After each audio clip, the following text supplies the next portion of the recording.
Agama Islam mudah diterima oleh masyarakat Jawa karena bisa beradaptasi dengan budaya lokal. Sebab para wali menggunakan kesenian lokal sebagai media penyebaran Islam di tanah Jawa. Baik ya, materinya tentang kerajaan-kerajaan Islam di Indonesia. Ini materi yang kita sudah pelajari di kelas 10 ya. Subbahasanya tentang apa? Subbahasanya tentang faktor diterimanya Islam ya sebagai agama yang dianut oleh mayoritas masyarakat Indonesia, masyarakat Islam di Indonesia. Jadi sebenarnya tidak hanya di Jawa ya, tidak hanya di Jawa tapi di Indonesia secara luas ya. Yang pertama apa? Yang pertama ini karena ibadahnya simple atau mudah, ibadahnya tidak rumit ya, cukup mengucapkan 2 kalimat syahadah maka kemudian sudah masuk Islam. Yang kedua ini tidak mengenal kasta ya, tidak mengenal kasta, jadi tidak mengenal pembagian kasta sosial ya atau kelas-kelas sosial di tengah-tengah masyarakat. Yang ketiga kemudian ini disebarkan secara damai ya, secara damai terutama sekali lewat saluran perdagangan ya, lewat saluran perkawinan, lewat saluran pendidikan dan seterusnya ya, disebarkan secara damai tanpa paksaan ya, terjadi secara alamiah. Nah, dan yang terakhir ini kenapa diterima karena dia mampu beradaptasi ya, dia mampu beradaptasi dengan kebudayaan setempat, beradaptasi terutama kalau di Jawa betul mampu beradaptasi dengan budaya lokal. Jadi pernyataan betul ya, dia mudah diterima karena menjadi bagian dari salah satu 4 hal yang perlu kita pahami atau hafalkan dari faktor diterimanya Islam di Indonesia. Jadi agak textbook ya, ini betul. Nah, lalu kemudian diceritakan para wali menggunakan kesenian lokal sebagai media penyebaran Islam di tanah Jawa. Ini juga betul. Dari sini kita ketahui bahwasanya karena dia mampu beradaptasi, maka salah satu salurannya selain perdagangan, pendidikan dan lain-lain adalah saluran kesenian. Terutama kalau dikaitkan dengan wali, karena ini adalah informasi yang cukup populer di buku-buku sejarah kita, maka kita dikenalkan yang paling utama adalah Sunan Kalijaga yang menyebarkan Islam dengan menggunakan kesenian lokal Jawa berupa apa? Berupa wayang kulit yang kemudian sudah adaptasi tokoh ya, penamaan wayangnya dan juga bentuk-bentuk wayangnya agar tidak menyalahi Islam dan juga agar tetap sesuai dengan kesenian lokal. Jadi kurang lebih seperti itu. Jadi karena sama-sama betul antara pernyataan dengan alasan, maka kemudian apakah ini berhubungan? Ya, ini berhubungan ya. Kenapa? Karena kita bicarakan ini dalam satu kesempatan, mudah diterima karena menggunakan budaya lokal, sama-sama cerita budaya lokal. Demikian.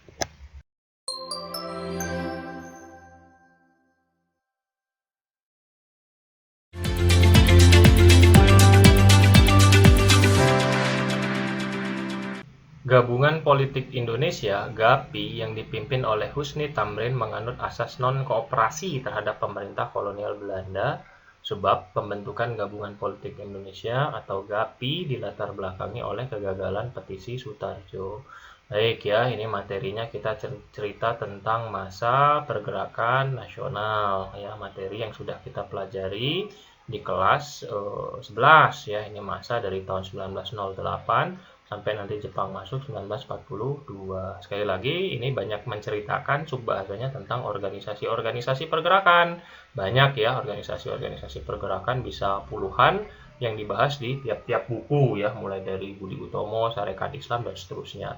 Nah, kebetulan pada soal kali ini kita diceritakan tentang salah satu organisasi namanya GAPI ya. GAPI betul ini nanti dipimpin oleh Husni Tamrin. GAPI sendiri adalah betul gabungan dari partai-partai politik Indonesia yang ada pada waktu itu ya.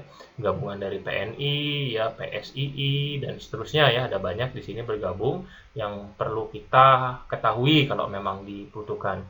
Nah, cuman fokusnya untuk soal ini adalah menganut asas non-kooperasi terhadap pemerintah kolonial Belanda. Nah, materinya apa? Materinya adalah organisasi pergerakan itu menganut asas perjuangan ya. Asas perjuangan di organisasi pergerakan cuma 2, apakah dia bekerja sama atau kooperasi dengan pemerintah Hindia Belanda atau dia non kooperasi, tidak bekerja sama dengan pemerintah Hindia Belanda. Untuk mengetahuinya kita harus seperti apa ya, kita hafalkannya dari sekian banyak organisasi itu mana yang kooperasi, mana yang non kooperasi. Nah, apakah GAPI itu non kooperasi? Ini tidak, GAPI itu termasuk yang kooperasi ya, dia menjalin kerjasama dengan pemerintah Belanda. Yang lain misalnya apa? Budi Utomo, lalu kemudian apa lagi? Lalu kemudian Tamsis, Taman Siswa, lalu kemudian ada banyak ya yang menjalin kerjasama dengan pemerintah Belanda di luar GAPI ya. Ini juga harus kita ketahui. Lalu kemudian non kooperasi misalnya apa? Indise Partai, IP, lalu kemudian Perhimpunan Indonesia, lalu kemudian Partai Nasionalis Indonesia dan seterusnya ya. Jadi juga ada beberapa hal yang kemudian harus kita hafalkan ya. Seperti itulah gambarannya mana yang kooperasi, mana non kooperasi. Jadi sekali lagi pernyataan salah karena GAPI itu menganut asas kooperasi bukan non kooperasi. Nah, bawahnya alasannya kita bisa langsung coba jawab. Ini betul karena GAPI itu pada waktu itu dilatar belakangi oleh kegagalan petisi Sutarjo. Petisi Sutarjo ini tidak dikabulkan sehingga nanti kita mengenal, karena ini juga sudah sangat populer, GAPI itu memiliki semboyan apa? Memiliki semboyan Indonesia berparlemen. Indonesia berparlemen. Nanti kita juga mengetahui salah satu tuntutan atau kemudian hal yang disepakati dalam Kongres GAPI, adalah nanti penggunaan bahasa Indonesia, penggunaan ya bahasa Indonesia dan juga penggunaan lagu Indonesia Raya sebagai lagu kebangsaan. Ini juga populer ya, yang perlu kita ketahui sedikit banyak informasi tentang organisasi pergerakan berupa GAPI ya, demikian.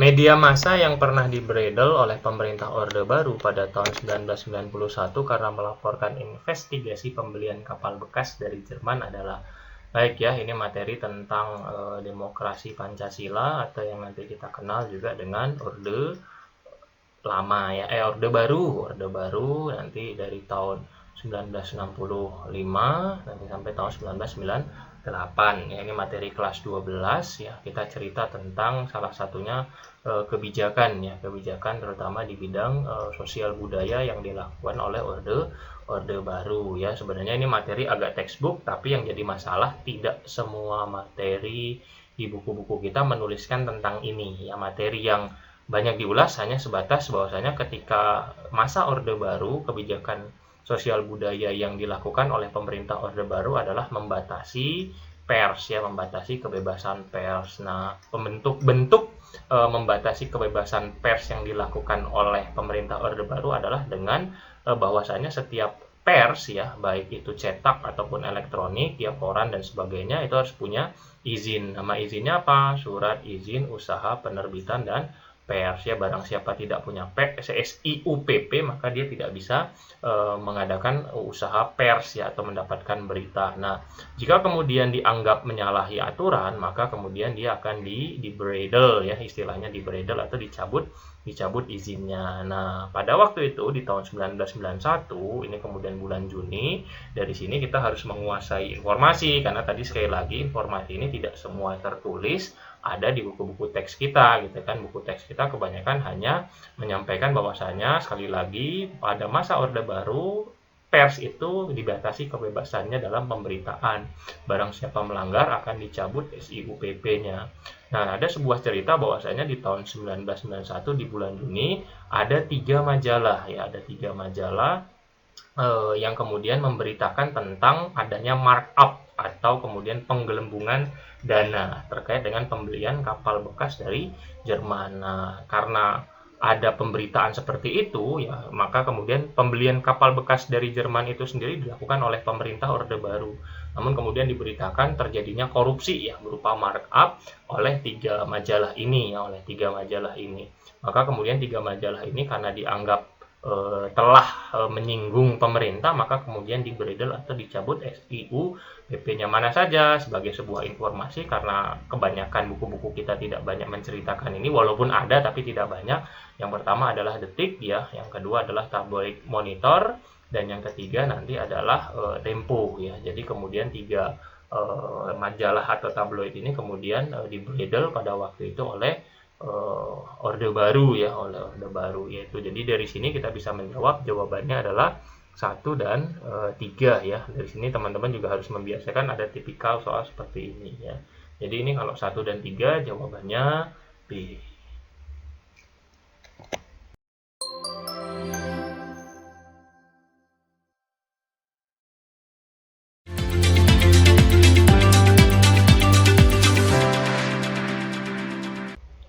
Semangat Dasasila Bandung terlihat dari tujuan-tujuan gerakan non-blok antara lain.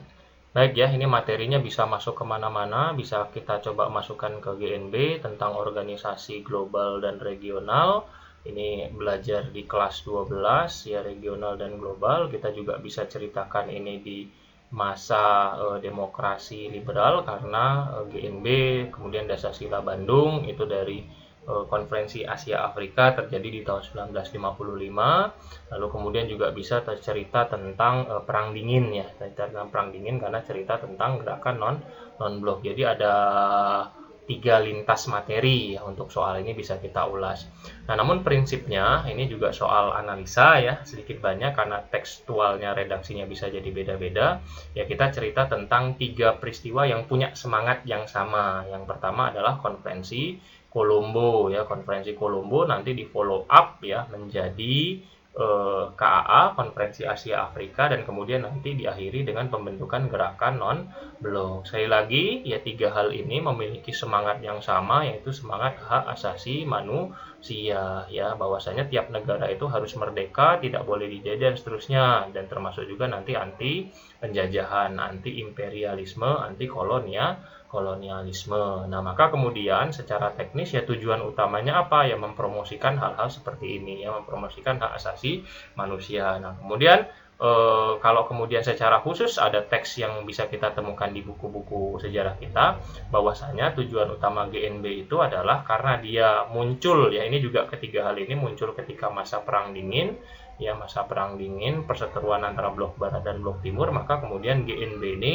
tujuan utamanya adalah untuk ya meredakan ketegangan, ya untuk meredakan ketegangan atau mewadahi negara-negara yang tidak ingin terlibat dalam Perang Dingin, ya meredakan ketegangan blok barat dan blok timur, blok barat dan blok timur. Maka kemudian yang ini harus masuk, yang satu ya turut serta meredakan ketegangan akibat perseteruan. Nah, di sisi yang lain juga karena dia muncul di Perang Dingin, karena Perang Dingin itu kaitannya dengan kedua blok tadi, barat dan timur, maka juga pilihan ketiga juga bisa kita masukkan gitu kan, karena kalau kita baca berusaha membendung pengaruh buruk ya baik dari blok barat maupun blok timur agar tidak terseret ke blok barat, blok timur. 1-3 masuk. Bagaimana dengan 2? Mengembangkan solidaritas antara sesama negara berkembang. Ini juga bisa masuk solidaritas karena semangat kebersamaan, kesetia kawanan ya, terutama negara-negara yang ikut dalam GNB itu adalah negara-negara berkembang. Jadi 1, 2, 3 masuk. Jawaban kita A sementara ini. Nah, 4 tidak masuk. Kenapa 4 tidak masuk? Karena GNB itu bukan untuk menyokong perjuangan kemerdekaan di semua negara ya, tidak untuk menyokong perjuangan kemerdekaan, tapi hanya sekedar mendukung semangat ya, dia mendukung semangat untuk kemerdekaan gitu kan, untuk kemerdekaan. Jadi tidak mendukung dalam bentuk langsung perjuangan kemerdekaan, tapi secara tidak langsung karena berupa semangat anti penjajahan, kurang lebih seperti itu. Tapi secara khusus memang ya semangat Dasasila Bandung itu adalah semangat anti penjajahan, namun semangatnya saja ya, tidak kemudian ikut campur secara langsung dalam perjuangan kemerdekaan. Ini juga nanti terlihat bahwasanya ketika tahun 1955 masih ada beberapa negara terutama di Afrika yang masih belum merdeka. Kurang lebih seperti itu.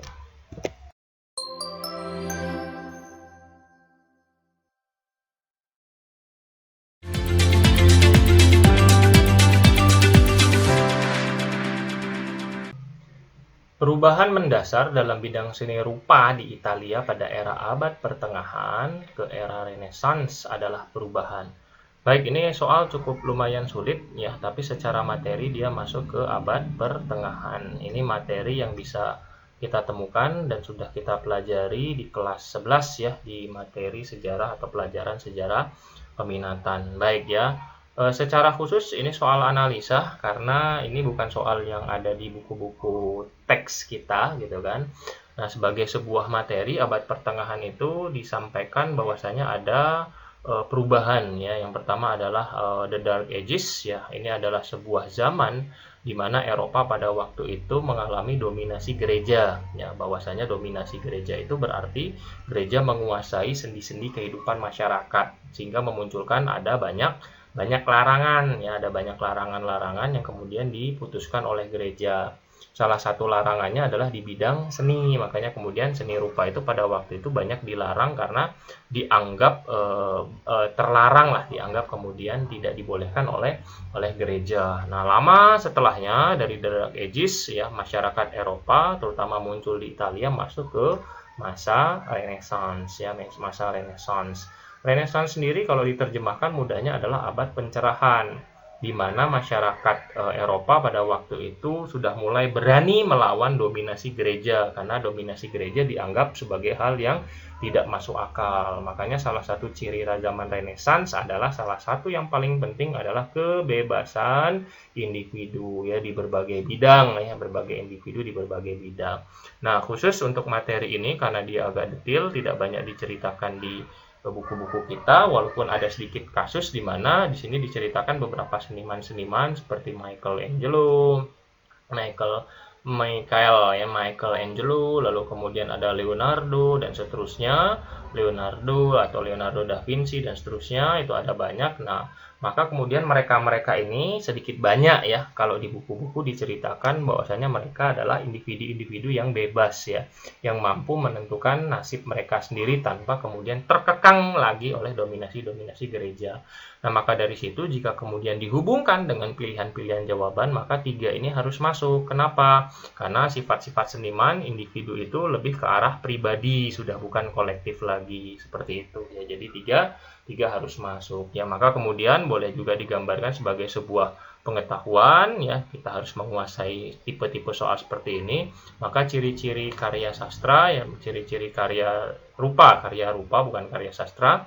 Karya rupa itu adalah yang pertama itu sifatnya realis ya, sifatnya realis. Makanya kalau kita temukan ada banyak gambar patung-patung manusia, lalu kemudian hewan-hewan dengan gambar yang konkret ya, patung sifat realis dan termasuk juga konkret gitu kan. Jadi dia tidak abstrak, menunjukkan dengan jelas ya karya seninya seperti apa. Itu salah satu ciri yang paling terlihat. Jadi adalah yang pertama juga masuk, jadi non realis menjadi realis naturalis, apa adanya ya, disampaikan apa adanya. Bagaimana dengan warna? Warna tidak, karena tidak ada cerita tentang perubahan warna, jadi masuknya 1 dan 3. Kita jawab soal ini B ya. Sedangkan untuk 4 lukisan-lukisan kitab suci ini tidak, tapi kalau digambar ini adalah bisa berupa karya mitologi. Ini bisa karya mitologi karena salah satu semangat dari Renaissance adalah semangat mengembalikan kebudayaan menjadi kebudayaan seperti Yunani dan Romawi yang pada waktu itu kaya dengan karya-karya mitologi, namun bukan berasal dari kitab suci ya, bukan berasal dari kitab suci dia kalau mitologinya. Dan yang ketiga tadi arahnya adalah kebebasan individual, karyanya berupa karya individual, di mana kemudian di buku-buku kita diceritakan karya-karya masing-masing dari seniman-seniman ya, sebagai individu bukan sebagai kolektif ya, kurang lebih seperti itu.